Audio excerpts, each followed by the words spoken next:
Love sex ಧೋಕ ಮಾಡಿದ ಯುವಕ Shrikrishna escape.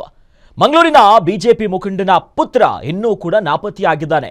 Case ಆಗಿದ್ರೂ ಕೂಡ ಇದುವರೆಗೂ ಕೂಡ ಅರೆಸ್ಟ್ ಆಗಿಲ್ಲ. ಯಾಕೆ ಅರೆಸ್ಟ್ ಮಾಡಿಲ್ಲ?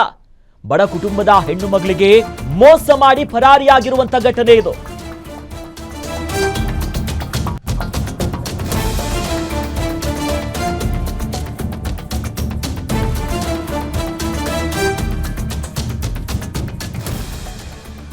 ಮಂಗಳೂರಿನ ಬಿಜೆಪಿ ಮುಖಂಡನ ಪುತ್ರ ಇನ್ನೂ ಕೂಡ ನಾಪತ್ತೆಯಾಗಿಲ್ಲ.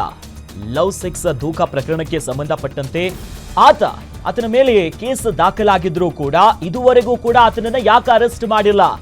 ಬಡ ಕುಟುಂಬದ ಹೆಣ್ಣು ಮಗಳಿಗೆ ಮೋಸ ಮಾಡಿ ಪರಾರಿಯಾಗಿರುವಂತ ಪ್ರಕರಣ ಇದು. ಸೂಕ್ತ ನ್ಯಾಯ ಸಿಗಬೇಕು ಅಂತ ಸಂತ್ರಸ್ತೆಯ ಕುಟುಂಬ ಈಗ ಪಟ್ಟು ಹಿಡಿದಿದೆ. ನಂಬಿಸಿ ಮೋಸ ಮಾಡಿದ ಯುವಕನ ಬಂಧನಕ್ಕೆ ಆಗ್ರಹ ಮಾಡ್ತಿದ್ದಾರೆ. ಲವ್ ಸೆಕ್ಸ್ ಧೋಕ ಮಾಡಿದವನಿಗೆ ಪೊಲೀಸರು ಒಂದು ಕಡೆ ಹುಡುಕಾಟ ನಡೆಸುತ್ತಿದ್ದಾರೆ. ಬಿಜೆಪಿ ಮುಖಂಡನ ಮಗ ಅಂತ ಸುಮ್ಮನೆ ಆಗ್ಬಿಟ್ರ ಪೊಲೀಸರು?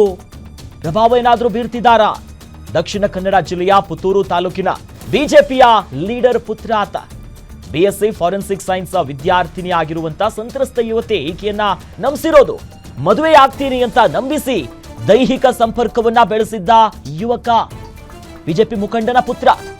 ಪುತ್ತೂರು ಮಹಿಳಾ ಸ್ಟೇಷನ್ ನಲ್ಲಿ ವಿದ್ಯಾರ್ಥಿನಿ ದೂರನ್ನ ಕೊಡ್ತಾರೆ. ಈ ರೀತಿಯಾಗಿ ಅನ್ಯಾಯ ಆಗಿದೆ, ನಂಬಿಸಿ ಮೋಸ ಮಾಡಿದ್ದಾರೆ ಅನ್ನೋದಾಗಿ. ಬಿಜೆಪಿ ಮುಖಂಡನ ಪುತ್ರ ಶ್ರೀಕೃಷ್ಣನ ಪತ್ತೆಗೆ ಪೊಲೀಸರು ಈಗಾಗಲೇ ಬಲೆ ಬೀಸಿದ್ದಾರೆ. ಆತನ ಹುಡುಕಾಟವನ್ನು ನಡೆಸುತ್ತಿದ್ದಾರೆ. ಆತ ಎಲ್ಲಿ ಹೋಗಿದ್ದಾನೆ? ಅದರ ಜೊತೆಯಲ್ಲೇ ಪ್ರಕರಣ ದಾಖಲಾಗಿದೆ, ಮೋಸ ಮಾಡಿರೋದು ಗೊತ್ತಾಗಿದೆ. ಆದ್ರೆ ಇಷ್ಟೆಲ್ಲ ಆಗ್ತಾ ಇದ್ರು ಕೂಡ ಆತ ಎಲ್ಲಿ ಹೋಗಿದ್ದಾನೆ? ಆತ ನಾಪತ್ತೆ ಆಗಿದ್ದಾನೆ. ಆತನನ್ನ ಅರೆಸ್ಟ್ ಮಾಡುವಂತ ಕೆಲಸ ಯಾಕೆ ಆಗ್ತಿಲ್ಲ?